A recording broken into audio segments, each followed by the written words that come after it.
Olá, amigas e amigos da filosofia, bem-vindos a mais uma das nossas conversações filosóficas. Hoje eu vou conversar com a Patrícia Freitas. Ela tem uma pesquisa sobre a imigração boliviana e vários assuntos relacionados a isso, né? O projeto Costura, e depois também ela fez uma pesquisa de pós-doutorado, continuando, né, o tema sobre a relação desses atores sociais na política.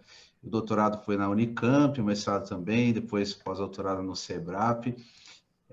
Obrigado pela presença aqui. Eu vou começar perguntando sobre a sua trajetória de pesquisa, como é que foram, o que tem de específico em cada momento, né, da sua trajetória e tal, e daí a gente vai conversando. Tem o projeto também, Costura, se você quiser iniciar falando do projeto e tal.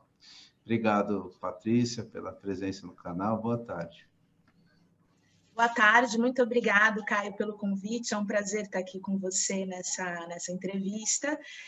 Então, eu inicialmente comecei aí a minha trajetória de estudos de pesquisa, né, na área das migrações internacionais, especificamente aí estudando a migração boliviana vinculada ao trabalho na costura. Na verdade, esse foi um tema que surgiu no final da minha graduação. Eu fiz a minha graduação em Ciências Sociais na USP, e no final da graduação eu entrei em contato com alguns pesquisadores vinculados ao grupo da professora Vera Teles. E naquele momento, era anos 2000, né? E nos anos 2000 a gente tinha uma série de pesquisas, estudos que estavam sendo feitos para tentar entender um pouco as mudanças pelas quais estavam passando, que a gente estava vivendo, né, na região metropolitana de São Paulo, no Brasil, mas especificamente no contexto paulistano, por conta da abertura econômica dos anos 90, os processos de reestruturação produtiva, globalização. Então, tinha uma série de questões aí que estavam animando o debate acadêmico no momento em que eu comecei a estudar essa questão da migração boliviana vinculada ao trabalho na costura. E a professora Vera Teles tinha uma pesquisa sobre as transformações das periferias urbanas naquele momento. E ela trabalhava com etnografia na Zona Sul e na Zona Leste. E eu comecei a acompanhar os orientandos dela, né, nessas pesquisas, e uma das coisas que eles estavam descobrindo, na Zona Leste especialmente, eram os migrantes bolivianos trabalhando na costura. Isso nesse contexto mais amplo, né, de reestruturação produtiva, a gente estava discutindo naquele momento que a partir dos anos 90, né, a gente tem uma pesquisadora chamada Evelina Dagnino, que ela vai falar da confluência perversa dos anos 90, né? Então, os anos 90 no Brasil ele é marcado por dois processos muito importantes. Um primeiro que tem a ver com a democratização, né, a ampliação dos espaços de debate democrático, enfim, a Constituição de 88, a entrada de uma série de atores sociais e políticos no espaço público, né, depois de um longo período de ditadura militar, e, por outro lado, a entrada do Brasil, por isso que ela vai falar dessa confluência perversa, nas dinâmicas neoliberais, a abertura da economia brasileira, e, com isso, uma série de processos começam a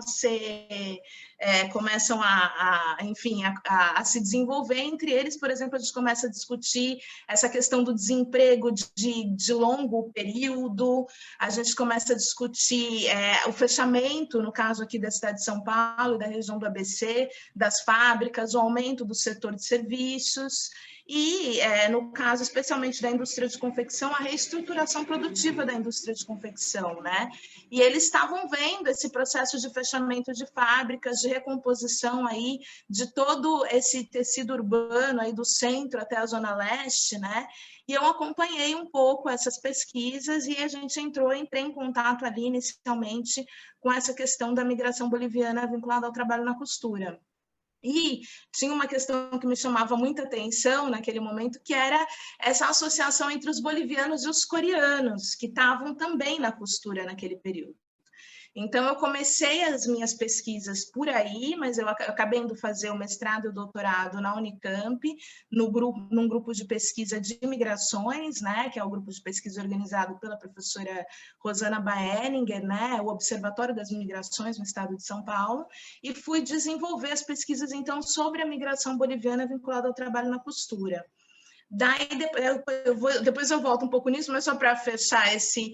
E daí, quando eu termino esses estudos, então eu fiz estudos durante o mestrado, durante o doutorado, eu comecei o mestrado em 2007 e terminei o doutorado em 2014. Quando eu termino esse conjunto de estudos, que daí depois a gente pode falar um pouco mais, eu volto para São Paulo, né? E daí, nesse conjunto de estudos, eu fui entender essa experiência boliviana, enfim, entendi que eles circulavam, fui para a Bolívia, morei 8 meses na Bolívia, tem uma série de estudos, de pequenas pesquisas, né, dentro desse arcabouço mais amplo.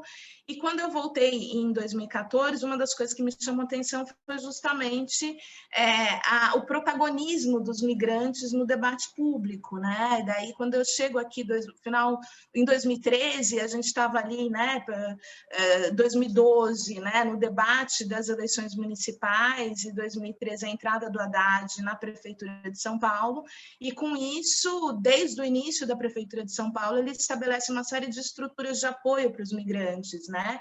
A gente tem a CPMIG vinculada à Secretaria de Direitos Humanos da Prefeitura, tem o Centro de Acolhimento do Migrante, também o CRAI, ele abre cadeiras especiais nos conselhos das subprefeituras para migrantes.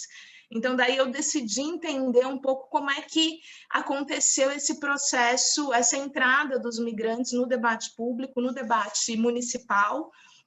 E daí eu começo um conjunto de pesquisas sobre a participação, ou enfim, as interações dos migrantes no espaço público, e como é que isso vai desembocar ali, considerando que a gente ainda, em 2014, a gente ainda tinha o Estatuto do Estrangeiro como principal legislação nacional sobre imigração. A gente só vai ter a nova Lei dos Migrantes, né, promulgada em 2017.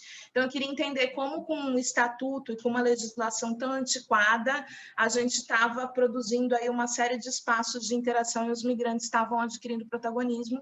Isso foi o tema da minha segunda parte de pesquisas aí no pós-doutorado. Então, de maneira geral, é isso.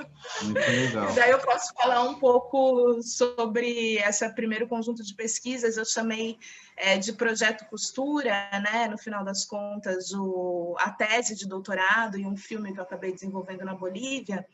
E, basicamente, acho que a questão é que a gente tinha...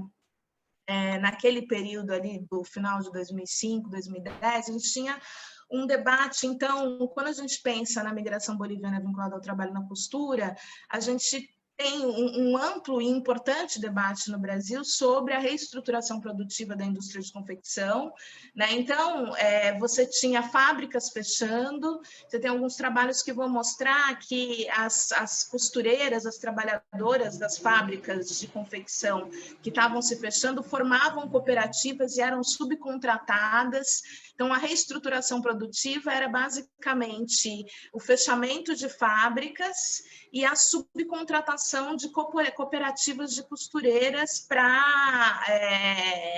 a manutenção aí desse trabalho. Ao invés de você ter o trabalho das costureiras nas fábricas, elas formavam cooperativas e trabalhavam sob encomenda para empresas que antes eram empresas que as contratavam como trabalhadoras. Então, a gente tem todo esse debate mais amplo e, inicialmente, a gente vai entender, então, os bolivianos como fazendo parte aí da cadeia mais precária desses processos de subcontratação, né?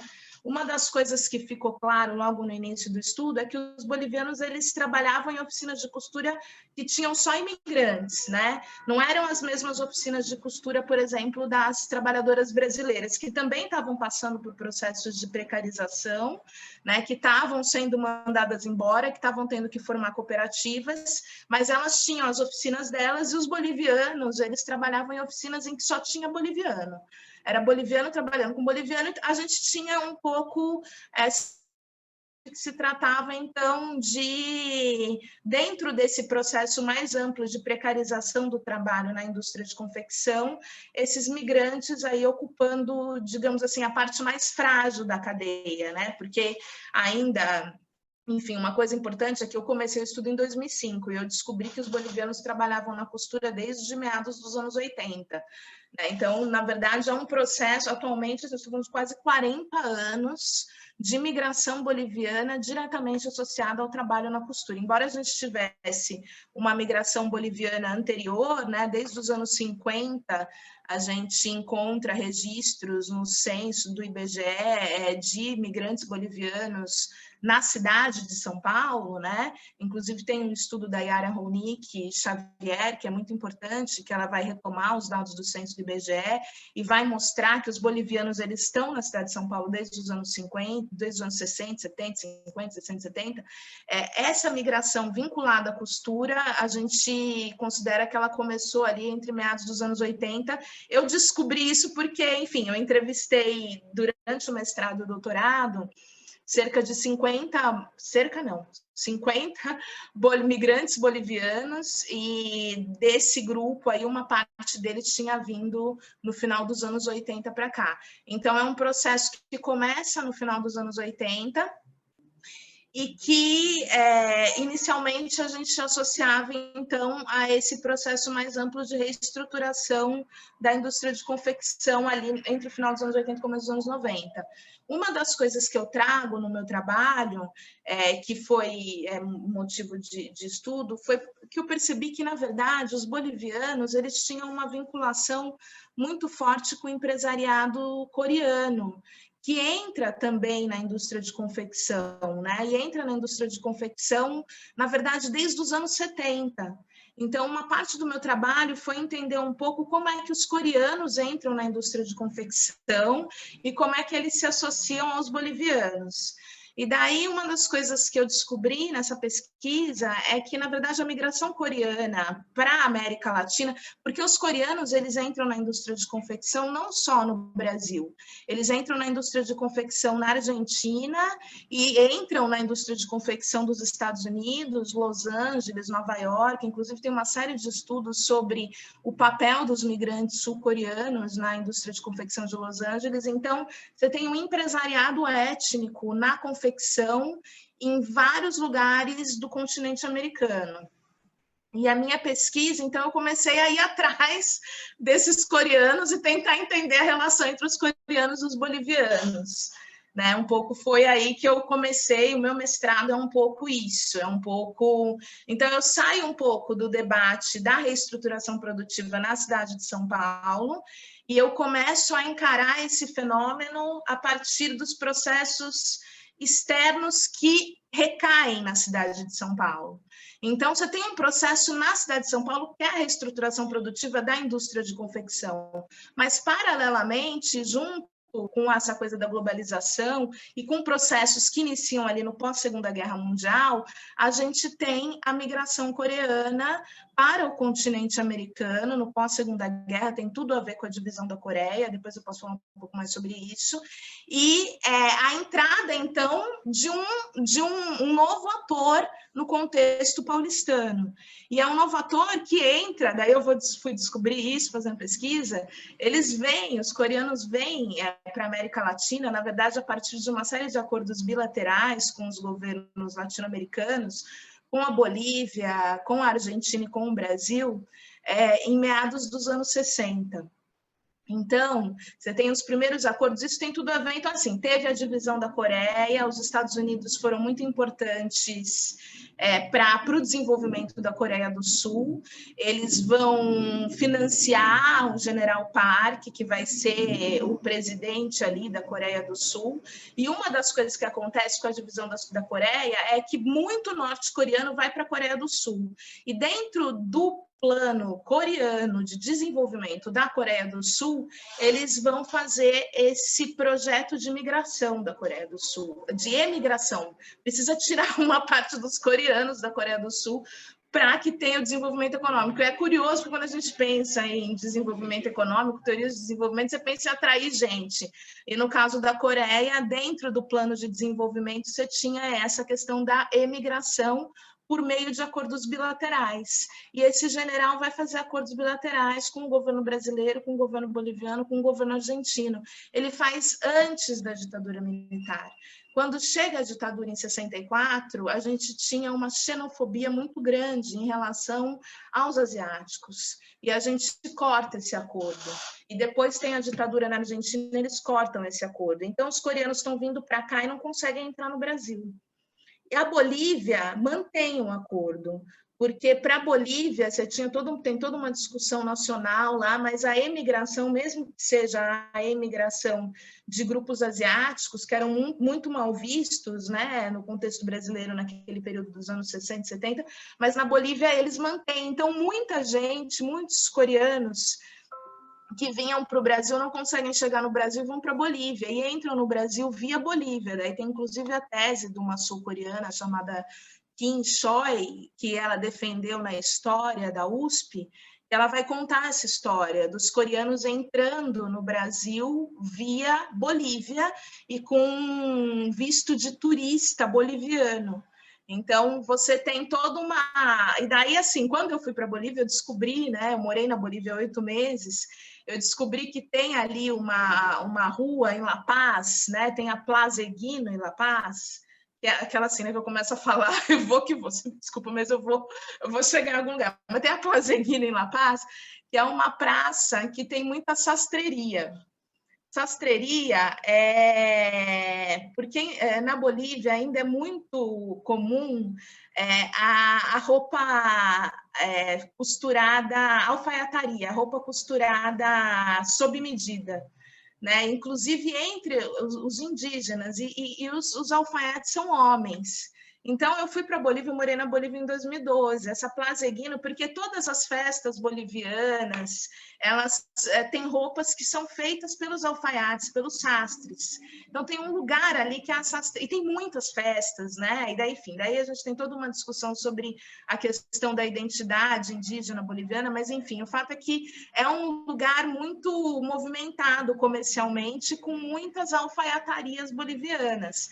E nessa Plaza Eguino, a gente tem de manhã as manhaneiras. E tem uma rua enorme, assim, que desce, é uma praça que fica em cima, e daí tem uma rua enorme, que são... E as manhaneiras é um lugar que é um momento em que as pessoas vão comercializar roupas de confecção, né? Ou seja, a diferença entre confecção e alfaiataria, que a alfaiataria é sob medida da pessoa e a confecção tem PMG, né? Tem os tamanhos, e essas pessoas ficam ali nas manhaneiras comercializando roupa de esporte, roupa de tudo quanto é tipo, roupa de confecção. E daí me falaram que quem trouxe a confecção para lá, isso eu ouvi das histórias, vi algumas imagens, algumas fotos, eram os coreanos, né, que trouxeram essa coisa. Mas daí, nos anos 80, a Bolívia passa por uma super crise econômica, sem precedentes, junto com uma implementação de um pacote neoliberal bastante duro e relocalização de trabalhadores e tal, e uma parte desses coreanos sai de lá. Mas, enfim, os coreanos, eles vêm para a América Latina, vão para a Bolívia, vêm para o Brasil, uma parte entra legalmente e outra entra via Bolívia, entra via Bolívia, tanto no Brasil quanto na Argentina, porque na Argentina também, depois que começa a ditadura na Argentina, eles encerram os acordos de imigração bilateral que eles tinham inicialmente feito. E esses coreanos, eles entram inicialmente aqui, você tem duas levas de coreanos, uma nos anos 60, no começo dos anos 60, e outra nos anos 70.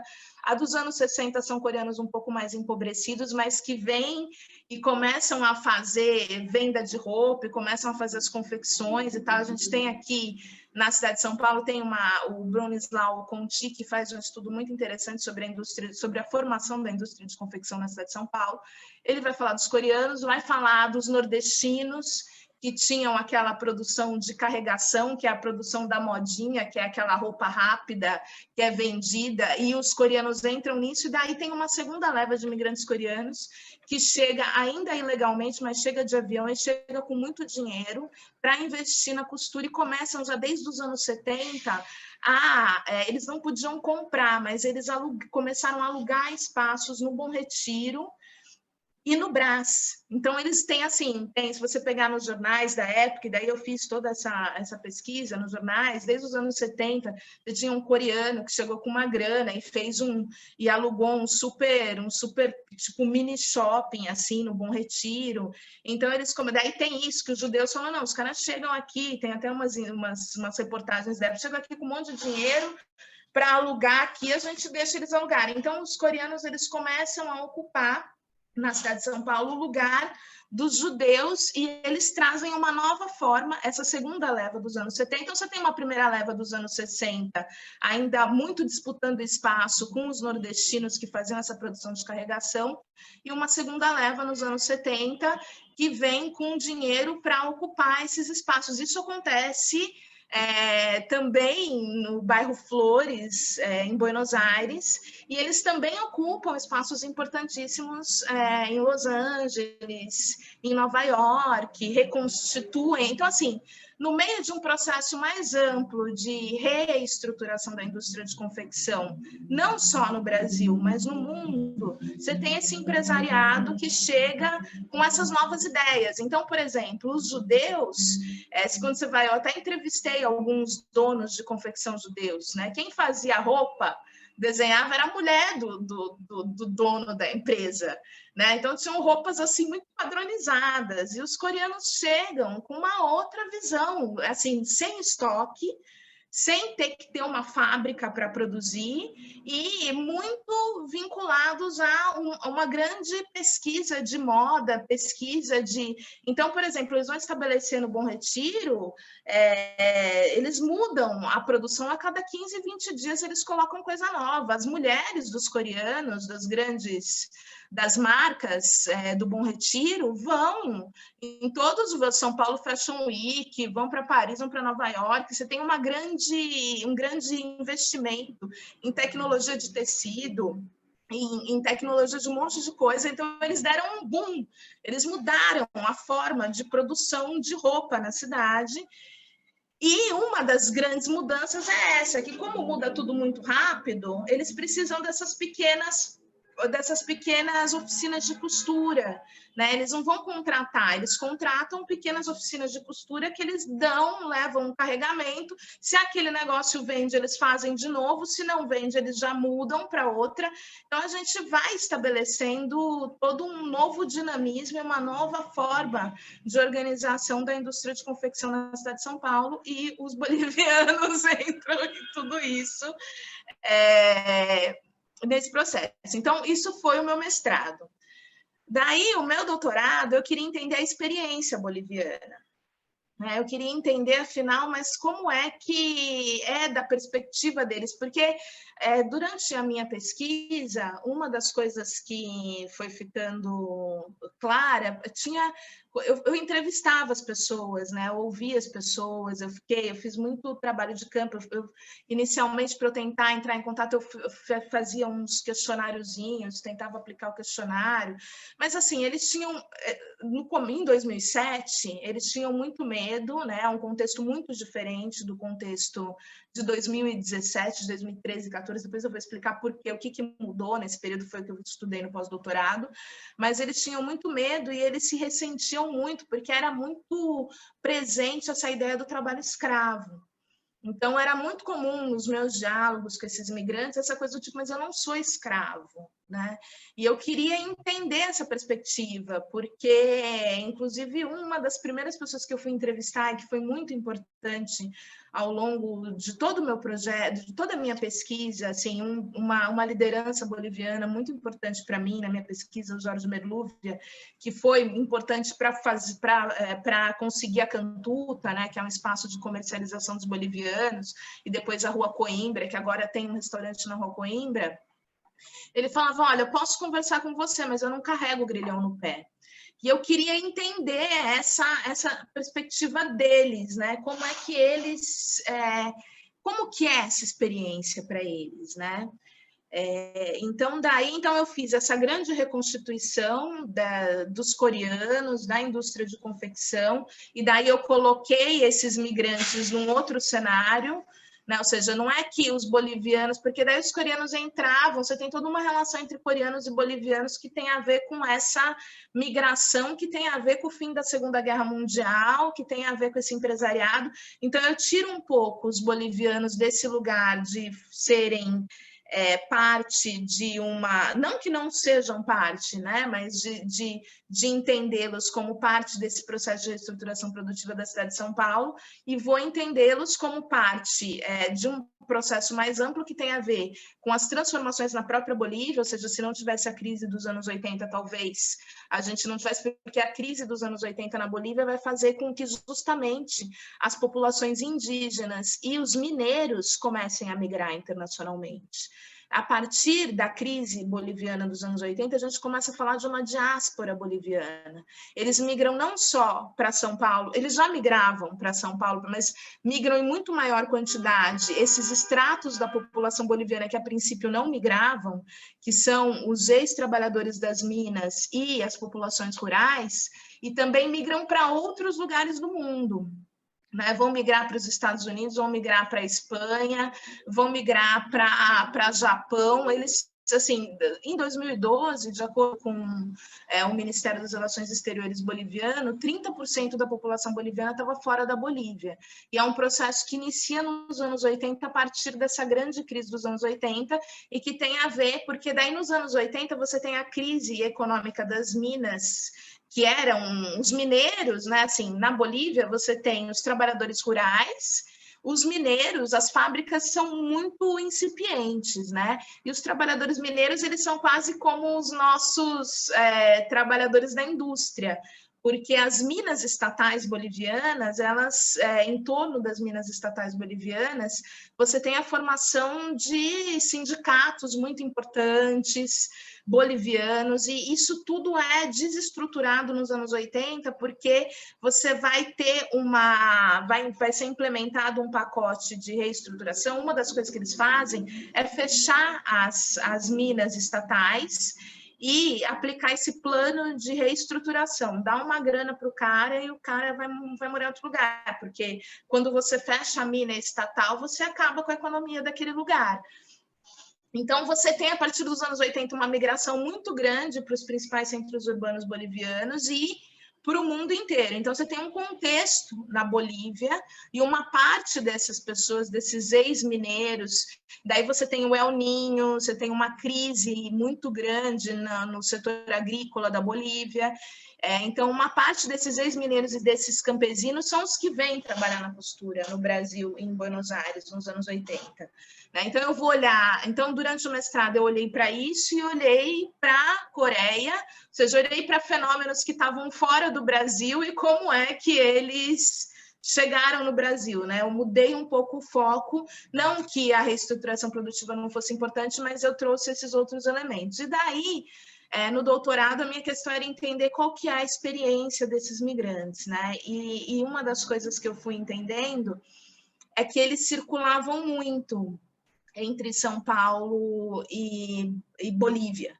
Então, diferentemente do que a gente imaginava inicialmente, você vai ter um estudo, inclusive, da Cimbalista e do Cimbalista, do Renato Cimbalista, e da Yara Ronick, de 2007, que vai ser um estudo importante, saiu numa revista importante, acho que Cadernos da Metrópole da PUC, em que eles vão falar da invisibilidade dos migrantes bolivianos e vão falar dessa questão do trabalho escravo, né, dos migrantes bolivianos dentro das oficinas de costura.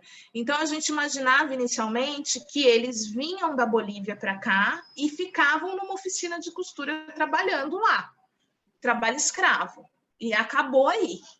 E uma das coisas que eu comecei a entender nas pesquisas é que eles circulam muito dentro da cidade de São Paulo, entre várias oficinas de costura e entre São Paulo e Bolívia. Não é que eles vêm para cá, entram numa oficina de costura e ficam lá até alguém resgatá-los. Na verdade, não existe isso, porque não existe... os donos das oficinas de costura não têm essa capacidade de manter preso um monte de boliviano. Eles não conseguem fazer isso. né? Você tem uma série de processos que tem a ver com exploração, que tem a ver com engano, sem dúvida nenhuma, mas eles não têm o domínio da força, eles não conseguem pegar esses imigrantes e encarcerar esses migrantes dentro de oficinas de costura. Então, eu entendo, por exemplo, você tem até hoje 2, 3 vezes por dia sai ônibus daqui, ônibus clandestino da cidade de São Paulo para La Paz, e chega ônibus da cidade de São Paulo para La Paz. A gente sabe de tudo isso porque se você for nos lugares da migração boliviana, na Rua Coimbra, por exemplo, você vai encontrar produtos que vêm diretamente do altiplano. Todo dia chega produto do altiplano. Então você tem uma grande circulação de pessoas e de produtos, um processo que se desenvolve desde os anos 80. Né? Então, não é um pouco naif, um pouco ingênuo essa ideia de que eles são os coitados explorados, que vêm à força, que não sabem o que está acontecendo. A gente está falando de alguma coisa, de um mundo que se reproduz. Daí uma das coisas que eu fui também percebendo é que não é só para cá que eles vêm, eles vão para a Argentina, tem uma super ligação, inclusive pela internet, pelas redes sociais, eles sabem o que está acontecendo na Argentina, eles sabem, então eles circulam entre Bolívia, Argentina e Brasil, principalmente Buenos Aires, São Paulo e algumas cidades de origem na Bolívia, principalmente La Paz, Cochabamba, as cidades e as zonas rurais, né, de La Paz, Cochabamba e Santa Cruz, que são os principais centros urbanos ali. Então, eu queria entender como é que acontecia isso, né, como que era essa experiência migratória, né, e daí eu comecei a dialogar com as teorias sobre migração internacional e as teorias contemporâneas. Então, a gente vai ter ali em linhas muito gerais, assim, você tem uma primeira grande teoria que se desenvolveu nos anos 50 e foi muito importante até os anos 80, da assimilação, né? Que os migrantes vão para algum lugar e vão se inserindo nas estruturas, inicialmente eles ficam mais em guetos, e depois eles vão sendo assimilados nas estruturas socioculturais e laborais dos lugares de destino. Daí a gente vai ter outras teorias que vão se desenvolver a partir aí dos anos 80, globalização e tal, que vai ser o transnacionalismo, a integração transnacional, ou seja, eles vão começar, você vai ter pesquisadores, principalmente a Nina Glick-Schiller, é muito importante nesse debate, que vai falar, olha, na verdade, eles se inserem na sociedade de destino e na de origem, né? Uma parte dos migrantes, os estudos da Nina Glick-Schiller, os primeiros estudos sobre transnacionalismo vão estudar principalmente a migração entre Estados Unidos e o Caribe, República Dominicana, né, e que são migrações muito antigas. Eles vão mostrar que muitos dos migrantes que estão nos Estados Unidos já completamente integrados também se integram no país de origem, inclusive se integram politicamente no país de origem, atuam politicamente no país de origem. Então, você tem essa ideia desse transnacionalismo. E você tem um outro debate, que é o debate que eu acabei me associando, porque eu achei que fazia mais sentido para entender o contexto brasileiro, que é um debate que vai se desenvolver principalmente na França, pelos pesquisadores aí da sociologia urbana francesa, que vão falar dos territórios circulatórios. Então, e eles estão olhando, esses pesquisadores franceses, em especial Alain Tarriou, eles estão olhando para essas migrações para a circulação entre o sul da Europa e a região do Maghreb, que no norte da África, via ali Mediterrâneo, né? Então você tem uma série de circulação de pessoas ali, eles vão estudar essa circulação e daí surge esse conceito aí de território circulatório que eu tento utilizar para falar, para pensar na experiência boliviana entre São Paulo, Buenos Aires e Bolívia. E a ideia é um pouco que, porque assim, eles se inserem, né? Os bolivianos, eles vão formar as oficinas de costura. Na verdade, tem uma outra... Gente, eu não paro de falar. Você quer me perguntar alguma coisa? Você quer que eu continue falando? Não, está muito interessante. Pode. Termina essa parte dessa última teoria que foi a que você adotou, como que se aplica ao caso. Depois eu queria perguntar sobre o projeto, mas pode falar como que se aplica.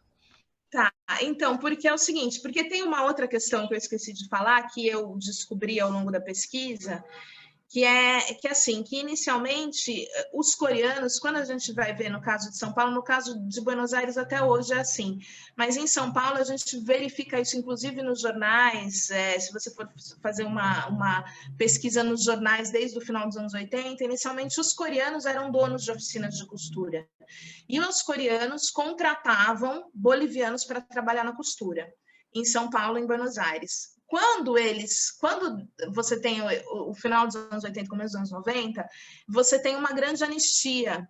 E os coreanos já estão inseridos economicamente, mas estavam ilegais. Mas nos anos 90 eles conseguem essa anistia, que tem a ver com a redemocratização. Eles se anistiam, eles se legalizam os seus negócios no Brasil, compram definitivamente as lojas e os espaços comerciais dos judeus e fazem isso em São Paulo, em Buenos Aires, mas em Buenos Aires eles mantêm até hoje oficinas de costura, mas aqui em São Paulo eles se organizam para sair do negócio das oficinas de costura. Então, alguns bolivianos que eu entrevistei, inclusive o próprio Jorge Merlúvia, ele vai contar que ele estava, no final dos anos 80, trabalhando em oficina de costura de coreano. Mas daí o coreano que gostava dele virou para ele e falou assim: olha, eu vou te passar as minhas máquinas e você cuida da oficina e costura para mim, mas a oficina vai ficar para você. Você tem uma passagem do negócio das oficinas de costura para os bolivianos. Então, os bolivianos eles deixam de ser apenas trabalhadores de oficinas de costura controladas pelos coreanos e eles passam a ter o controle das próprias oficinas de costura. E passam a ter o controle porque ganham em consignação as máquinas inicialmente. E depois compram as máquinas dos coreanos. Você tem história desses que vieram no final dos anos 80, de 10 anos de negócios com os coreanos, negócio de palavra, assim, sabe? Então, ele me deu aquelas máquinas, eu trabalhei para ele. Daí, então, os bolivianos, eles começam a se independizar, eles começam a ficar responsáveis pela oficina de costura. Né? E essas oficinas de costura bolivianas trabalham para coreanos, mas também começam a trabalhar para outras redes. Nos anos 2000, a gente tem as grandes multinacionais varejistas, então eles começam a trabalhar para a Renner, para a CIA também, eles viram meio que responsáveis por essa pequena unidade produtiva que é a oficina de costura. E eu acho que é nesse momento que a gente começa a ver com mais clareza esse processo de ir até a Bolívia contratar boliviano para trabalhar na oficina de costura deles. Então, eles começam a ser donos das oficinas de costura e começam a perceber que é muito mais vantajoso contratar o boliviano lá na Bolívia. Por quê? Porque você tem uma grande diferença, tinha mais, né? Agora menos, mas durante muito tempo uma grande diferença entre a moeda boliviana e o real ou o dólar, né? No caso da Argentina, eles trabalham em dólar, enfim, desde os anos 90 é dólar. Então, e as pessoas na Bolívia não têm ideia do quanto elas podem ganhar. Quando eu fui para a Bolívia em 2012, para você ter uma ideia, uma empregada doméstica lá ganhava $100 por mês. Então, ela ganhava muito pouco. Né? Daí os caras vão para a Bolívia, são bolivianos, vão para a Bolívia e contratam a pessoa lá na Bolívia e trazem essa pessoa para cá. Então, você tem... E eu fui para a Bolívia para tentar entender esse circuito e essa experiência. Então, a ideia do território circulatório, né, voltando aí nesse conceito do Tarriús, é que você começa a ter... ele vai chamar das formigas da globalização, mas junto com os processos mais amplos de globalização, você vai ter uma globalização comercial ou produtiva a mundialização por baixo. Né? Então, você começa a ter agentes da globalização porque você tem os grandes, né? As grandes empresas da globalização, e você tem esses migrantes que começam a mobilizar uma economia subterrânea paralela e que envolve a passagem por entre fronteiras. né? Então, você começa a ter por isso que eles vão falar de território circulatório. A ideia do território, da perspectiva do Tarrius, tem a ver muito com uma ideia de autoprodução social. Então, essas territorialidades que eles constituem por entre fronteiras, ou seja, essa circulação, né? Sai daqui, vai até lá, traz esse imigrante para cá, leva esse imigrante, ele vai para Buenos Aires, e é uma circulação, é um território porque você tem formas de acesso e de circulação específicas, e só quem é desse universo circula por esse universo.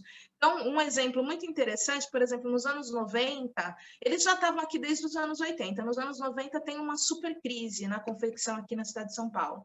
É o mesmo momento que em Buenos Aires você tem a equiparação do dinheiro argentino com o dólar, e dá um boom na confecção em Buenos Aires. Uma parte dos coreanos daqui vão para lá, porque eles têm contato com os coreanos de lá.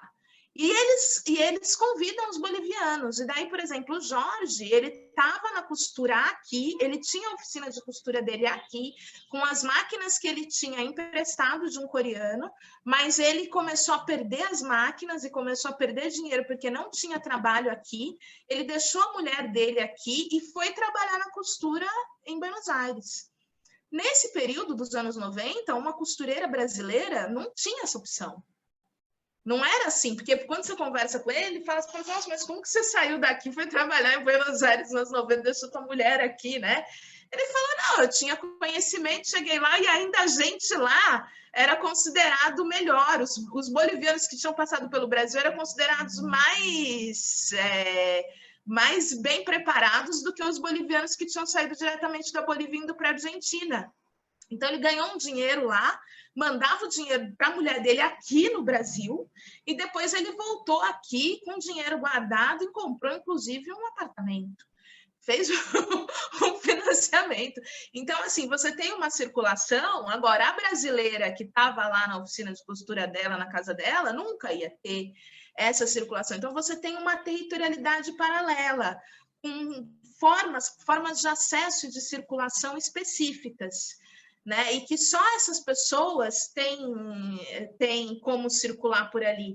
É interessante, porque quando a gente pensa, mesmo no debate da Escola de Chicago de Sociologia Urbana, né, que vai desenvolver os estudos ali nos anos 20, e que me influenciou bastante, porque a Escola de Chicago de Sociologia Urbana era essa ideia da cidade como laboratório social. Inclusive, os pesquisadores, os orientandos da professora Vera Teles, eu fui uma orientanda da professora Vera Teles, a gente bebeu muito mesmo na Escola de Chicago de Sociologia Urbana, porque eles foram os primeiros a fazer etnografia urbana. E uma das coisas que eles mostravam é que nas cidades, nos centros urbanos, a gente tem muitos territórios. Você tem os territórios das prostitutas, que circulam de um jeito específico, os dos skatistas. Então, a gente, no espaço urbano, a gente vai desenvolvendo esses pequenos nichos que têm formas de falar, formas de se movimentar, locais em que você se movimenta, que alguns têm acesso e outros não. Mesmo no mesmo lugar, no mesmo espaço geográfico, você tem coisas muito diferentes acontecendo, né? Eu moro aqui perto da Augusta, e é isso, você tem um universo da prostituição e que tem as suas normas, as suas formas de movimento, e se você não faz parte daquilo, você passa por ali, você nem percebe que tem um outro território, que tem uma série de coisas, interações e negociações acontecendo ali naquele território. Então, essa ideia de território circulatório da escola dos franceses, os franceses, eles vão retomar esses estudos da Escola de Chicago. Inclusive, é muito interessante porque eu fui para a França, eu fiz um estágio na França com esses pesquisadores, não especificamente com o Tarrius, mas com os pesquisadores que pensaram na ideia desse território circulatório no Migrantaire em Poitiers, e quando eu estava lá, eles estavam justamente fazendo coletâneas francesas com os textos da Escola de Chicago dos anos 20 traduzidos para o francês. Eles traduziram muita coisa para o francês desse período. Então, você tem uma ideia desses territórios, só que agora, no contexto contemporâneo, diferentemente do que os caras estavam estudando na Chicago dos anos 20, você tem territórios que ultrapassam fronteiras. e que as pessoas circulam, né? Então, eu diria que o território circulatório ou o território da costura, como eu vou nomear, ele é um território que ele une espaços não contíguos entre São Paulo, Buenos Aires e uma série de locais de origem na Bolívia. E eu queria entender como é que esse território funcionava e como é que as pessoas circulavam por esse território. E daí uma das coisas para eu entender isso foi entender as redes sociais. Então, assim, eu trabalhei, eu morei 8 meses na Bolívia, né? Morei 3 meses em Cochabamba e o resto do período em La Paz, e passei um tempo na zona rural. Nesse período que eu estava na Bolívia, eu fiz um filme, né? Que é o Projeto Costura, que você vai aí disponibilizar para as pessoas. E eu trabalhei com duas metodologias. Então, eu tinha uma primeira coisa que eu trabalhava com narrativa de vida. Isso também foi uma metodologia que eu aprendi com a professora Vera Teles, né? Foi muito importante no desenvolvimento desse trabalho, embora não tenha sido a minha orientadora oficial. Mas, então, eu trabalhei com uma metodologia de narrativa de vida. Eu entrevistava na Bolívia pessoas que em algum momento foram trabalhar na costura, ou em São Paulo, ou em Buenos Aires, e que estavam na Bolívia naquele momento que eu estava lá na Bolívia também, entrevistando as pessoas. Então, eu fazia uma entrevista de narrativa de vida para entender um pouco os deslocamentos espaciais e de trabalho, o que essas pessoas faziam, por onde elas circularam, quem eram essas pessoas e qual trabalho elas desenvolviam antes de trabalhar na costura. E eu aplicava também um formulário sobre todas as oficinas de costura que essas pessoas tinham trabalhado na vida delas. Na Bolívia, em São Paulo, em Buenos Aires, era um formulário de oficinas, daí eu perguntava qual era o tamanho, como ela tinha conseguido entrar naquela oficina, como que ela trabalhava, que tipo de coisa que ela fazia, eu perguntava várias coisas sobre todas as oficinas de costura que a pessoa tinha passado na vida. Foram entrevistas longas e difíceis de fazer, eu fiz 33 entrevistas nesse período na Bolívia. E daí, com esse formulário e nessa metodologia, eu fiz mais 17 em São Paulo, foi muito mais difícil fazer em São Paulo do que na Bolívia. Mas, enfim, daí, na minha tese, eu conto detalhadamente como foi esse trabalho de campo, porque foi super complicado, tive que contratar uma garota para andar comigo, enfim, foi um périplo. Mas eu entrevistei essas pessoas, então eu ficava muito tempo com essas pessoas, entrevistava outras pessoas da família que também tinham migrado, e daí eu montei um banco de dados que tinha como base a oficina de costura. Daí eu tirei desse banco todas as oficinas na Bolívia. Uma parte das pessoas que eu entrevistei já trabalhava na costura na Bolívia. E daí tem toda uma história sobre a costura na Bolívia e os acordos com os Estados Unidos, antidroga, e que acaba com o Evo Morales, mas daí isso é uma outra história. Mas teve um boom de confecção na Bolívia, e uma parte das pessoas, daí já numa segunda leva, né, anos 2000, 2010, começou a trabalhar na costura lá, entrou o Evo, quebrou o acordo, porque era um acordo que a Bolívia tinha feito com os Estados Unidos, que tinha a ver com acabar com a produção de folhas de coca e, ao mesmo tempo, ter um acesso privilegiado ao mercado lá, né? Então, empresas contratavam as oficinas de costura bolivianas, e com isso tem todo um desenvolvimento da indústria de confecção, que daí acaba, e também tem uma parte dos bolivianos que tinha oficinas de costura lá e vem trabalhar aqui. Mas, enfim, eu tirei todas as oficinas de costura da Bolívia e eu deixei só as oficinas de costura pelas quais os meus 50 entrevistados circularam entre São Paulo e Buenos Aires. E o que eu descobri? Que eles circularam em 180 oficinas de costura. Então, os meus 50 entrevistados trabalharam em 180 oficinas de costura, que dá uma média mais ou menos de umas 4, 3,5 oficinas por entrevistado, alguns muito mais do que outros. E eu descobri que desses, eu até anotei aqui, para eu não esquecer, mas dos meus 50 entrevistados, 26 vieram trabalhar na costura ou em São Paulo e Buenos Aires, voltaram para a Bolívia e depois voltaram de novo para a costura, né? Ou seja, não é uma coisa assim, uma experiência que eles acham horrorosa e não voltam nunca mais. E um terço desses entrevistados, eles trabalharam na costura tanto em São Paulo como em Buenos Aires, ou seja, eles circulam. Então, um pouco eu comecei... Então, assim, eu entendi, na verdade, que você tem duas redes sociais importantes, né? Porque como é que eles circulam? Eles circulam por meio das redes de contratação. Não tem como o boliviano lá na Bolívia ele falar, não, porque isso também era uma ideia que circulava muito no debate aqui no Brasil. Não, ele sai da Bolívia para o Brasil, chega no Brasil e fala, não, agora eu vou trabalhar na costura. Não, ele já sai da Bolívia com um trabalho na costura, seja em São Paulo, seja em Buenos Aires. Não tem como ele sair da Bolívia sem ter um trabalho aqui. Ele não sai. E isso é uma coisa também que eu fui entendendo já desde o mestrado, né? Essa ideia de que ele sai, vai migrar e daí ele encontra um trabalho na costura em São Paulo. Não, ele já sai com esse trabalho combinado desde a Bolívia. Então, você tem uma rede na Bolívia de contratação para trabalho na costura em São Paulo e em Buenos Aires. Mas aqui em São Paulo também tem uma série de locais para você encontrar trabalho aqui. Então, a gente teria duas redes de contratação. Uma na Bolívia e outra em São Paulo e outra em Buenos Aires. Ou seja, São Paulo e Buenos Aires seriam os locais de destino, né? É que eu fiquei muito mais em São Paulo. Eu até conheci Buenos Aires, mas eu não entrevistei pessoas lá. Mas você tem, então, uma rede de contratação na Bolívia e uma rede de contratação aqui em São Paulo. E daí o que eu entendi, o que eu percebi, porque, na verdade, isso é uma coisa também que é uma coisa muito interessante quando a gente pensa nessa questão de direitos humanos ou nessa questão do que seja trabalho escravo, do que é trabalho escravo, da exploração do trabalho, é que a gente tem que entender os contextos de origem dessas pessoas, né? Então, quando eu fui entendendo a história dessas pessoas, porque eu entrevistava essas pessoas desde...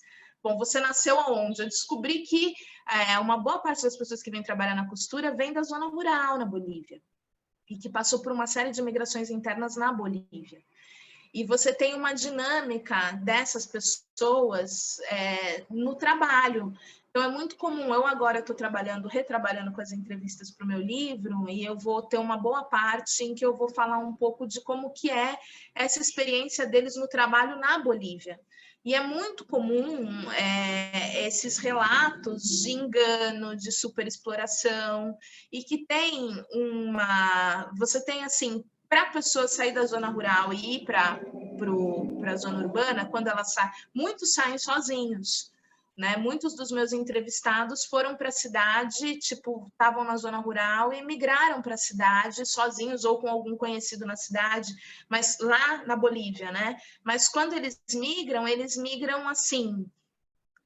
Eles conhecem, por exemplo, tem uma família, tem muitas relações, né, de apadrinhamento entre bolivianos considerados indígenas e os bolivianos espanhóis. Então, eles vêm apadrinhados por uma família boliviana que quer alguém para cuidar de alguma coisa da casa, uma família boliviana espanhola. E daí eles vêm e ficam cuidando e ficam trabalhando meio gratuitamente, meio em nome da oportunidade de estar na cidade. Então, você tem uma série de dinâmicas de exploração entre bolivianos, principalmente entre bolivianos hispânicos e indígenas. É muito comum, por exemplo, eu fiquei um tempo morando na Bolívia, na casa de uma professora de antropologia boliviana. A professora, ela era hispânica, ela não era indígena, né? Tem uma diferença muito clara entre os hispânicos bolivianos e os indígenas. A moça que trabalhava na casa dela, ela pegou na rua. Isso é muito comum. Eu circulei muito pela elite boliviana, que eram os intelectuais bolivianos, né? E eles falavam que agora eles não podiam mais pegar na rua, mas as meninas às vezes vêm da zona rural e moram na rua, e a dona, a boliviana hispânica, pega essa pessoa na rua para trabalhar na casa dela, e ela não tem medo. Isso é uma coisa, porque quando você pensa no Brasil, é muito difícil você imaginar que uma pessoa da alta sociedade vai pegar alguém na rua. Ela não faz isso porque ela tem medo. essas mulheres não tinham medo de fazer isso, porque você tinha uma outra, que foi mudando com o Evo, né?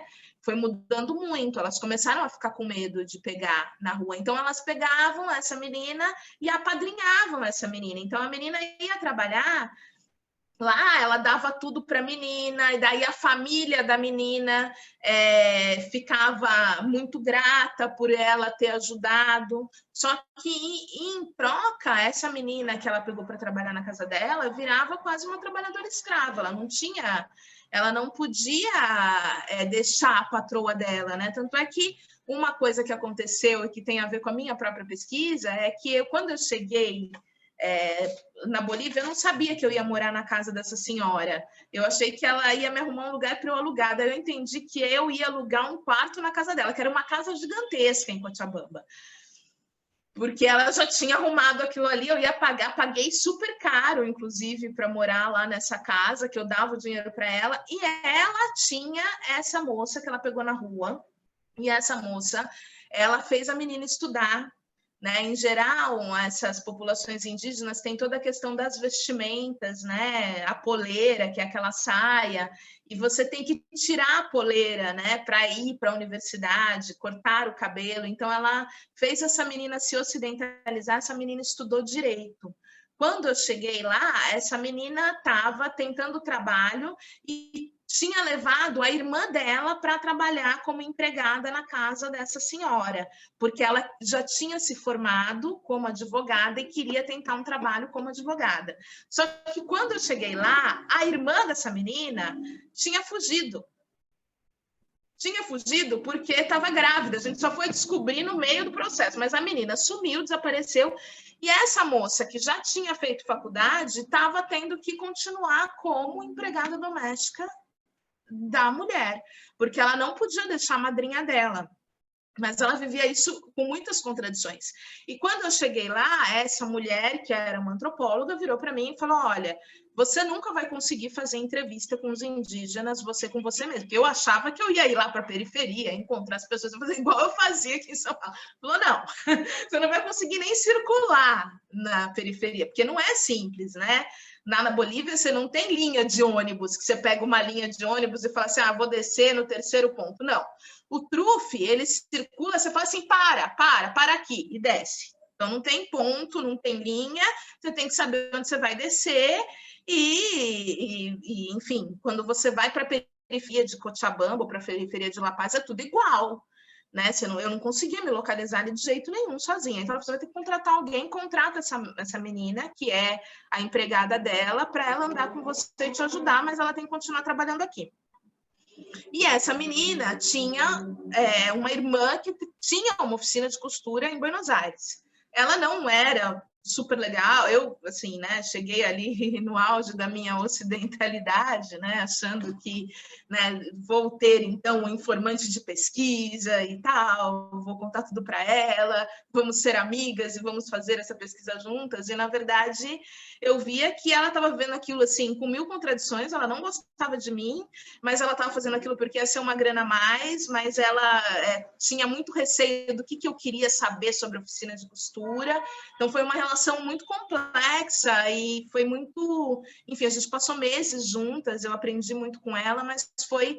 Então, assim... e ela queria se libertar daquilo, mas ela tinha que continuar trabalhando na casa dessa professora.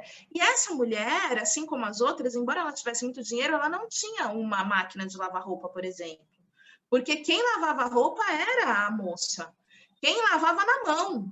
Então, você tem uma série de relações de exploração que se perpetuam também. Então, assim, e um outro detalhe, né? Com a entrada do Evo e com o desenvolvimento você tem uma parte das populações indígenas que nos anos 80, 90, inclusive tem vários filmes na Bolívia que retratam isso, eles vão ascender economicamente. Uma das explicações dessa ascensão econômica é a plantação de coca no Chapare. Né? E daí, só que eles vão diversificar os negócios, então você tem uma parte dos indígenas bolivianos que que e que isso explica um pouco também a ascensão do Evo, que vira classe média alta na Bolívia, né? E que vai, inclusive uma parte deles que trabalhava com a questão cocaleira também vai fazer oficina de costura em São Paulo, vai ter empresa de estradas e tal. A família dessa moça, por exemplo, uma parte da família dela de fato ascendeu e fez oficina de costura lá e tinha. Então, você tem um processo na Bolívia de ascensão também dos indígenas. E nesse processo de ascensão, eu lembro até do Paulo Freire, né? Eles reproduzem essa mesma maneira de relação entre o espanhol e esse indígena. Então, você tem, porque, por exemplo, se a gente for pensar nos bolivianos que saem de São Paulo, vão contratar bolivianos na Bolívia para trabalhar em São Paulo, todos são indígenas. A gente não está falando de uma diferença entre bolivianos hispânicos que contratam indígenas, são todos indígenas, mas eles utilizam as mesmas dinâmicas que eles mesmos viveram na relação deles com os espanhóis que os exploravam. Então, essa ideia é uma ideia do direito de piso, né? É um pouco essa coisa moral aí em torno do trabalho. Então, assim, e eles acreditam nisso também. Então, eu te trago até aqui o Brasil, eu te dou essa oportunidade de você vir trabalhar aqui no Brasil, e em troca, você me é fiel. Você aceita esse salário e você fica comigo durante 2, 3 anos, e uma parte desse tempo eu não vou te pagar, porque eu estou te fazendo um favor de te tirar lá da Bolívia para você vir trabalhar aqui. É muito complexo, porque uma parte deles acredita nisso mesmo. Então, você tem uma primeira entrada na costura por meio dessas pessoas que vão buscar as pessoas lá na Bolívia. Só que é isso, eles não têm o domínio da força. Eles não conseguem simplesmente amarrar essas pessoas nas oficinas de costura. Quando eles chegam aqui, eles trabalham muito, mas no domingo eles saem, eles vão passear, eles conhecem outras pessoas, eles começam a ver que existem outras possibilidades, que dá para ganhar mais ali e aqui, eles saem da oficina. E daí uma das coisas que tem a ver com esse artigo que eu enviei agora, que eu espero que saia, mas que vai estar no meu livro, uma das coisas que eu mostro é que, em geral, essa primeira entrada no território da costura, digamos assim, que é uma entrada que vem via algum boliviano que contrata a pessoa lá na Bolívia, essa primeira entrada ela tem muito esse peso moral, esse peso do direito de piso. O cara aqui, ele entende, daí as cisões são horríveis, porque a pessoa que contratou, que foi até a Bolívia, fala, não, que absurdo, como você vai me deixar? E o outro fala, não, eu vou embora e tal, e sai e consegue outro trabalho em outra oficina. E daí você tem uma outra forma de circulação. Então, meio que o que eu fui entendendo é que você tem um processo de aprendizado. As pessoas aprendem, você tem saberes subalternos, saberes para poder circular nesse território, e que mudam a percepção dessas pessoas sobre o que é trabalho, né? E sobre como é que é claro que tudo isso dentro, né? Está falando aqui, né? Tem agência dentro dos limites da exploração do capital, né? Claro que não tem revolução nenhuma nisso tudo, né? É exploração, mas dentro desse contexto, essas pessoas estão aprendendo. Então, é comum, cara, um menino que eu entrevistei que primeiro foi para Buenos Aires, depois veio para São Paulo, e veio para São Paulo porque estava procurando a mãe dele, que tinha abandonado ele um tempo atrás, que ele descobriu que estava trabalhando na costura em São Paulo. Então, as histórias daí são fantásticas, né? Porque é vida humana, né? Então, o que faz as pessoas virem? Esse menino falando, daí eu consegui um boliviano que me pagou para eu vir trabalhar na oficina de costura dele em São Paulo, e ele veio para procurar a mãe.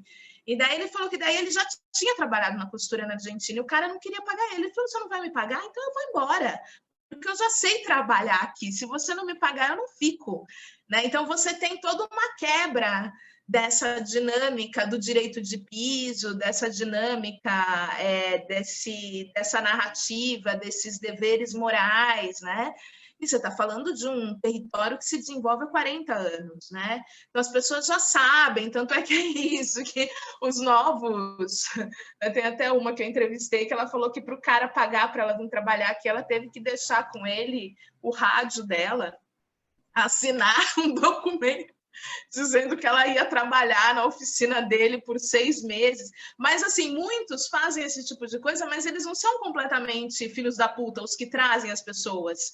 Eles querem essa garantia de que eles vão trazer, a pessoa vai ficar com eles. E muitas vezes, no caso dessa moça, ela falou, beleza, eu trabalhei 6 meses lá, ele me devolveu, ela deixou o aparelho de som dela com uma parente dele na Bolívia. Depois dos 6 meses, ele devolveu o aparelho de som para ela e ela mudou de oficina de costura, foi encontrar uma coisa melhor.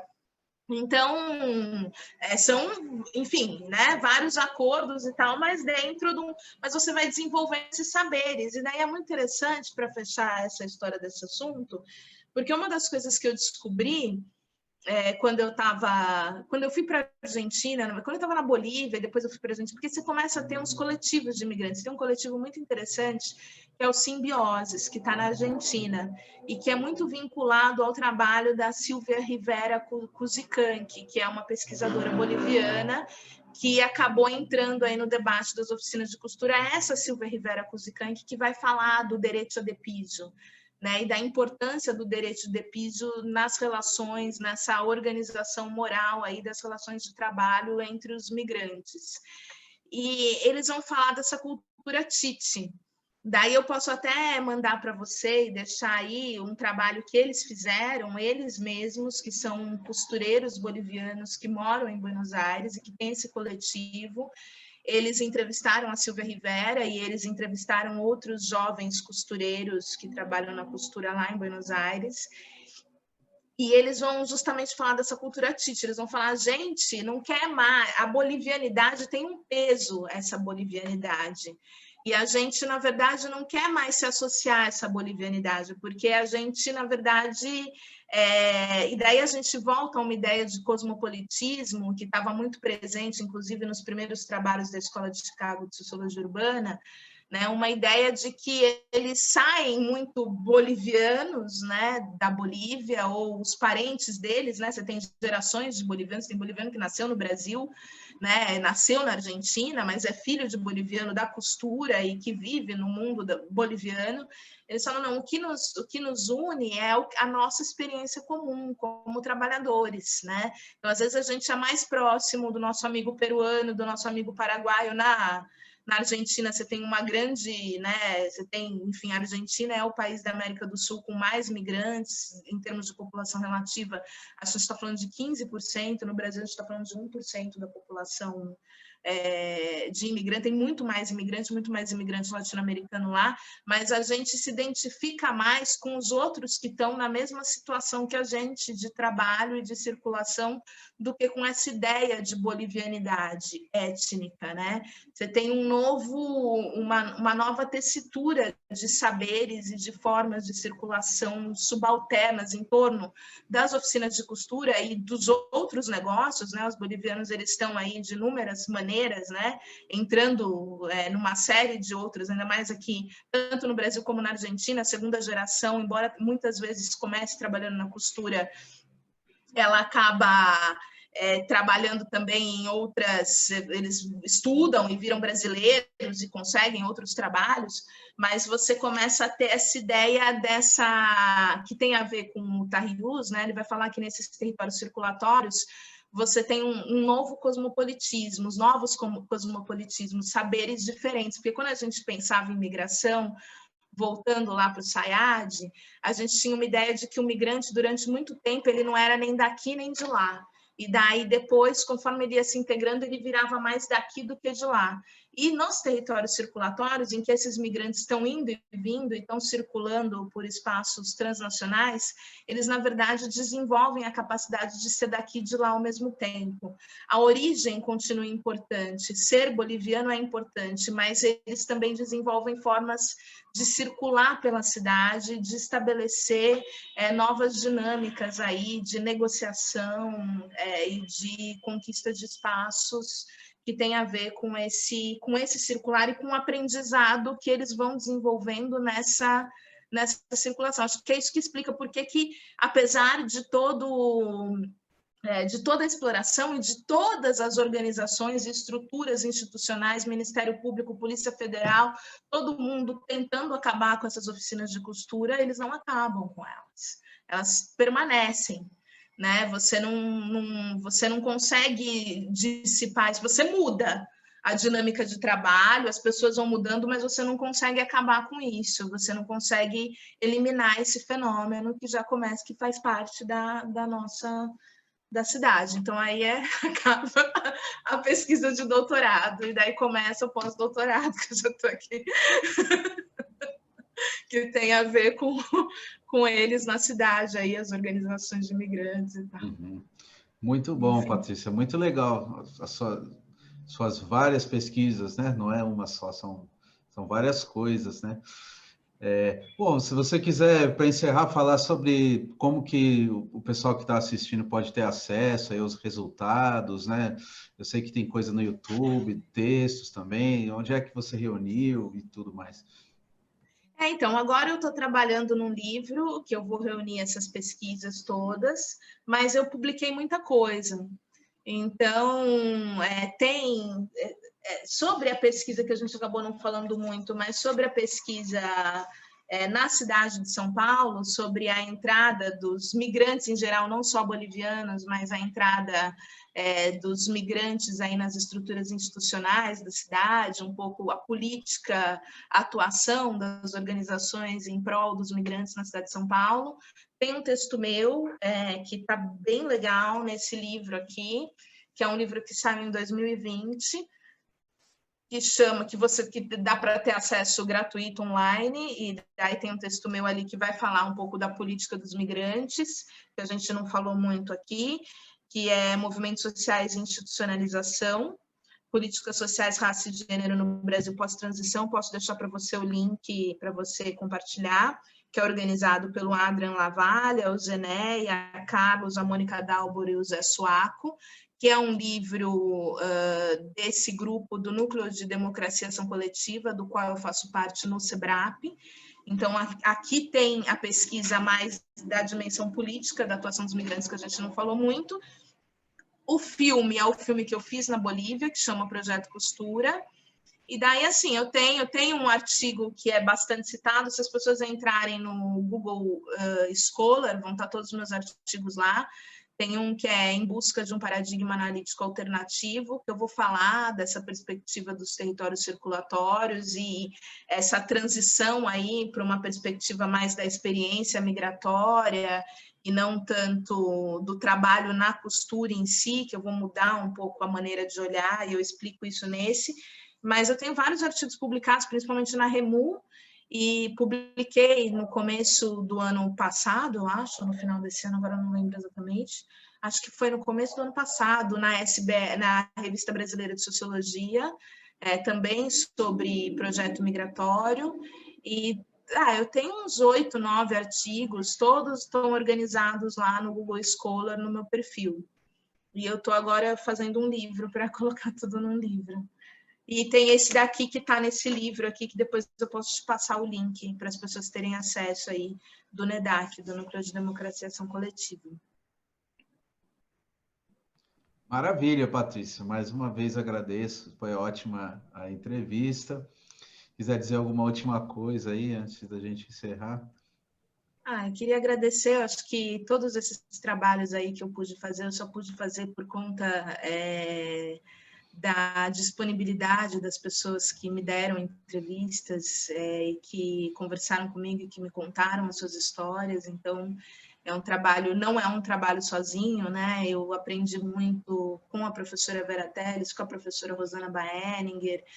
São pessoas que fizeram parte da minha trajetória e que estão presentes aí de inúmeras maneiras no que eu fiz. Eu acho que a ciência ela é sempre um empreendimento coletivo, né? A gente faz parte de determinadas instituições ou, enfim, está presente em determinados contextos, e é a partir desses contextos, das instituições, das coisas que a gente lê, que a gente consegue olhar para a realidade e refletir sobre ela, né? Então,